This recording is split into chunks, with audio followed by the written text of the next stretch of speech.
বন্ধুরা, আবার একটা নতুন ভিডিও নিয়ে আপনাদের সামনে আমি হাজির হয়ে গেলাম। তো আপনারা পুরো ভিডিওটা শুনবেন, কেউ স্কিপ করবেন না।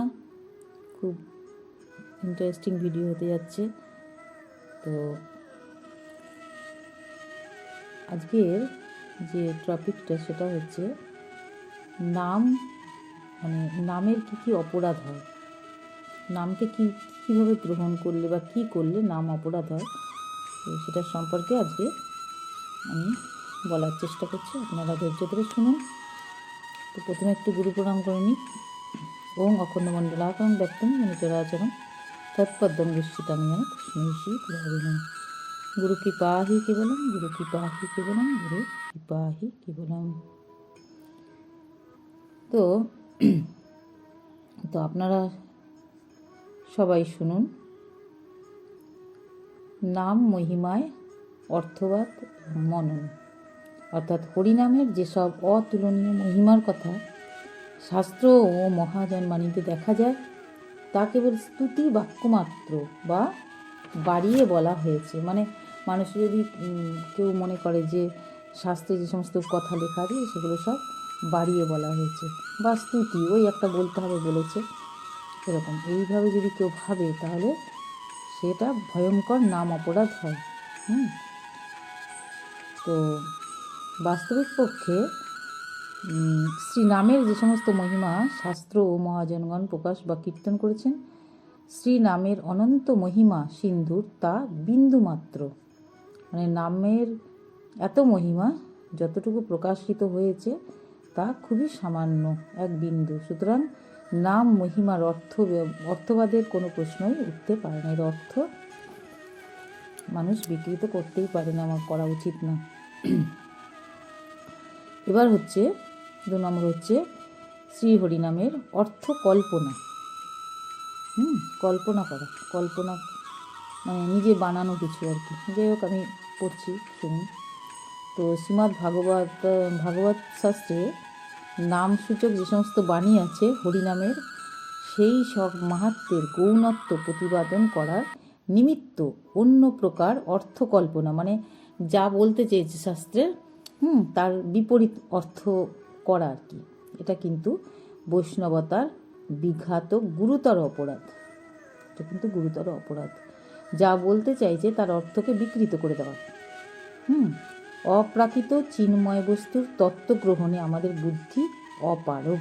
অর্থাৎ ঈশ্বর হচ্ছে অপ্রাকৃত বস্তু, যাকে আমরা ধরাছোঁয়ার বাইরে, কিন্তু আমরা আমাদের সাধনার মাধ্যমে তাকে আমরা ছুতে পারি, ধরতে পারি। তো তার করা অপ্রাকৃত সেই যে চিন্ময় বস্তু, ঈশ্বর তত্ত্ব, তো সেইটাতে আমাদের বুদ্ধি তাতে অপারগ বুদ্ধি। সুতরাং যা বুঝতে পারি না, দেখতে পারি না বলে কি তার অস্তিত্ব স্বীকার করব না? স্বীকার করব না এর অস্তিত্ব।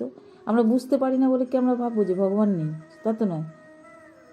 তো এই নিয়ে তর্ক বিতর্কও কিন্তু করা উচিত নয়। এটা কিন্তু নাস্তিকতার লক্ষণ। যে তর্ক, ঈশ্বর সম্পর্কে যে তর্ক বিতর্ক করবে, সে নিজে বোঝে না বলে তার মানে ঈশ্বর নেই, এ তো নয়। এটা নাস্তিকের লক্ষণ। যখন আমাদের বুদ্ধি অপ্রাকৃত হবে, তখনই অপ্রাকৃত বিচার বুদ্ধি প্রয়োগের দ্বারা যুক্তিতর্কে অচিন্ত শক্তিশালী শ্রীহরি নামের মহিমাকে লঘু বা ক্ষুণ্ণ করার চেষ্টা করেন। তারাই হলেন নাম অপরাধী।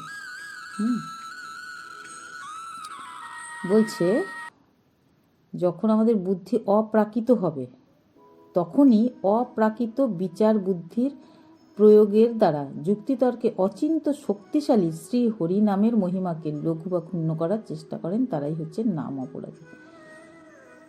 তো সেই হিসাবে আমাদের কখনোই হরির নামকে মানে লঘু বা এর থেকে কম, মানে এর কোনো মাহাত্ম্য নেই, মাহাত্ম্য অনেক কম, এই ব্যাপারগুলো, এগুলো কিন্তু করা মানেই হচ্ছে নামে অপরাধী হওয়া। আচ্ছা, 3 নম্বর হচ্ছে নাম বলে পাপাচরণের প্রবৃত্তি। অর্থাৎ নামের বলে পাপসমূহ ধ্বংস হয়। হরিনামে একবার বলে না যে একবার হরিনামে যা ক্ষমতা মানুষের সাধ্য নেই, মানে তত পাপ করে, মানে তার যে ক্ষমতা শক্তি আছে। তো তাই বলছে নামের বলে পাপসমূহ ধ্বংস হয়, এই মনে করে যদি কোনো সাধক ইচ্ছাপূর্বক পাপ কার্য করেন, জানেন যে আমি তো একবার নাম করব, আমি পাপের থেকে মুক্ত হয়ে যাবে, এই ভেবে হাজারো পাপ করছে অথচ একবার নাম করছে, এরকম যদি কেউ করে তবে তা ভয়ঙ্কর অপরাধজনক হয়ে থাকে। যে না অনায়াসে পরম পুরুষার্থ প্রেম সাধন করে ভগবৎ সেবানন্দ দানে সাধককে ধন্য বা কৃতার্থ করে থাকেন, সেই নামের বলে ঘৃণাস্পদ পাপকার্যে মতি হলে তাতে চরম দৌরাত্ম্যই প্রকাশ পেয়ে থাকে। এতে নামকে নিকৃষ্ট করা হয় বলে অনুষ্ঠিত পাপ ও কোটি কোটি গুণ অধিক অপরাধজনক হয়ে থাকে।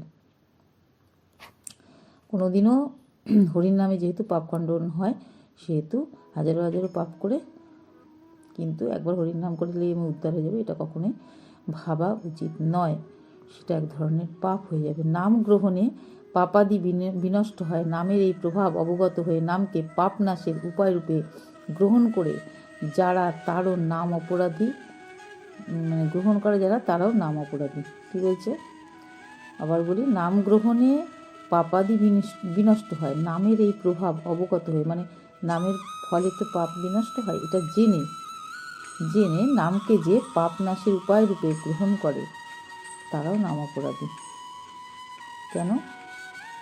তার কারণ হলো সে পাপ নাশের জন্য নাম করছে, সে কিন্তু ভগবানকে বা ভগবানের নামকে ভালোবেসে সে তার নাম করছে না, এই জন্য সেটাতেও তার অপরাধ হচ্ছে।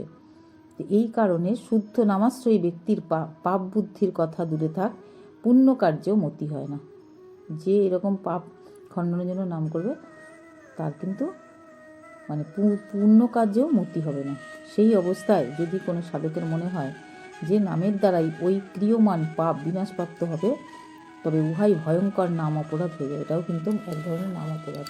অর্থাৎ নামকে ভালোবেসে নাম না করে যদি পাপ খণ্ডনের জন্য তাকে কাজে লাগানো হয়, সেটাও এক ধরনের নাম অপরাধ। আর কি বলেছে? 4 নম্বর হচ্ছে শ্রদ্ধাহীন জনকে নাম উপদেশ দান করে। যে সমস্ত ব্যক্তির শ্রদ্ধা নেই নামের প্রতি, তাকে কখনো নাম উপদেশ করতে নেই। বলছে যে নাম শুনতে বা নাম করতে অনিচ্ছুক আর কি, তাকে নাম উপদেশ করলে অপরাধ হয়। এখানে উপদেশকের অপরাধ প্রদর্শিত হয়েছে। হরির নাম সর্বোপরি, হরির নাম কীর্তন করলে সবার মঙ্গল হবে, এইরূপ উপদেশ করাই ভালো। মানে মানুষকে যদি বলা হয় যে হরির নাম হচ্ছে সবার উপরে, হরির নাম কীর্তন করে সবার মঙ্গল হবে, তোমরাও করো বা তুমিও করো, তাতে দোষ নেই। অধিকারী না দেখে হরির নাম দান করা উচিত না। হরির নাম যদি নাম মানে কেউ যদি উপযুক্ত না হয়, তাকে যদি নাম দান করা হয়, সেটাও এক ধরনের অপরাধ হয়ে যায়, তাতে নাম অপরাধী হয়। তো তাহলে আমরা বুঝলাম যে কোথায় কোথায় নামকে কিভাবে কাজে লাগানো উচিত, বা নামকে কিভাবে আমাদের করতে হবে মন প্রাণ দিয়ে, তাকে ভালোবেসে ভগবানের সঙ্গে নাম আর নামই এক, এই যে ভাবনায় ভাবিত হয়ে তবে আমাদের নাম করা উচিত। তো আমরা তাহলে এইভাবেই নাম করার সবাই চেষ্টা করব, যাতে আমরা এই সমস্ত অপরাধ থেকে মানে নিজেদেরকে বাঁচাতে পারি। তো আজ এই পর্যন্তই। কাল আবার নতুন কোনো ভিডিও নিয়ে আপনাদের সামনে হাজির হব। ততক্ষণ আপনারা অপেক্ষা করুন।